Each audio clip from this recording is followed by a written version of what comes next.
இது என்னோட பிக்சர் தாங்க. நான் பைரவரை கும்பிட்றப்போ, பைரவ சாதனா பண்ணுறப்போ குழந்தைங்க எடுத்த பிக்சர். ஸோ இந்த விஷயத்தை நான் ஷேர் பண்ணணும்னு நினைக்கிறதே to show the intensity of Bhairava. Bhairavar வந்து எப்படிப்பட்ட ஒரு தன்மையுள்ள ஒரு டெய்ட்டி அப்படிங்கிறதுக்கு தான். ஸோ லாஸ்ட் இயர் அதாவது இங்கே ஒவ்வொருத்தருக்குமே நிறைய அடையாளங்கள் இருக்கும். இப்போ எனக்கும் அப்படி தான். ஒரு ப்ரொஃபஸர், ஒரு ஒர்க்கிங் விமன், ஒரு மதர், டாட்டர் அப்படின்னு சொல்லி நிறைய ஒய்ஃப் அப்படின்னு சொல்லி நிறைய அடையாளங்கள் இருக்குது. ஆனால் இதெல்லாம் தாண்டி என்னோடய ஆத்மாக்கான ஒரு பெரிய அடையாளமாக நான் பார்க்குறது நான் ஒரு பைரவ சாதகா அப்படிங்கிறது தான் என்னோடய பேசிக் அண்ட் ப்ரிலிமினரி அடையாளமாக நான் நினைக்கிறேன். ஸோ லாஸ்ட் இயர் காலாஷ்டமிக்கு ஒரு முக்கியமான சங்கல்பம் எடுத்து ஒரு பைரவ மந்திர சாதனா செஞ்சிட்ருக்கேன். இன்டென்ஸ் ஃபேஸ் அப்படின்னு சொல்லலாம்.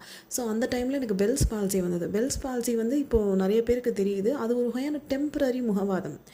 It's not like stroke or பக்கவாதம் கிடையாது. It's not a permanent disability.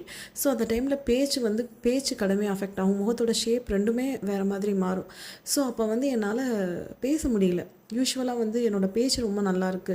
யூனிவர்சிட்டியோட பெரிய ஃபங்க்ஷன்ஸ்லாம் எம்சி நான் பண்ணுவேன். ஸோ அப்போ என்னோடய பேச்சு நல்லாயிருக்கு, நிறைய பேர் பாராட்டியிருக்காங்க. ஆனால் அந்த பெல்ஸ் பால்சி டைமில் ஒரு ஹாஸ்பிட்டலுக்கு நான் போகிறப்போ அங்கே இருந்த பையனுக்கு நான் பேசினது புரியல. உண்மையிலே எனக்கு வந்து அந்த டைம் ஹர்ட் ஆகலை. ஐ ஃபெல்ட் ஹாப்பி அப்படின்னு சொல்லலாம். ஏன்னா it is a lesson that nothing is permanent. எனக்கு அது உண்மையிலே ஒரு பைரவரோட லெசனாக தான் இருந்தது. அதே மாதிரி அதுக்கு முன்னாடி I was very conscious.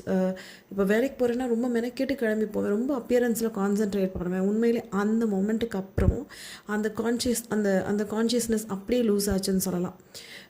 So அது ரெண்டுமே எனக்கு வந்து ஒரு பெரிய விடுதலையாக இருந்தது. எனக்கு அதாவது Bhairava teachers through hardest lessons. ஏன்னா அவர் கையில் வச்சுருக்கதே பிரம்ம கபாலம். அதுக்கப்புறம் சட்டநாதராக இருக்கிறப்போ மகாவிஷ்ணுவோட தோலையே அவர் வந்து ஆடையாக உடுத்திருக்கார். ஸோ அவரோட லெசன்ஸ், அவரோட path are different from other டெய்ட்டிஸ்.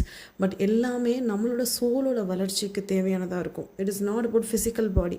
நம்மளோட ஃபிசிக்கல் இந்த ஜென்ம கஷ்டத்தை பற்றி அவர் எடுத்துக்கிறது இல்லை. ஸோ அடுத்தடுத்த ஜென்மங்களில் நம்மளை வந்து ஆன்மீக பாதைக்கு இட்டு செல்வது தான் பைரவரோட ஒரே வழி. அதுக்காக தான் உங்களுக்கு இதை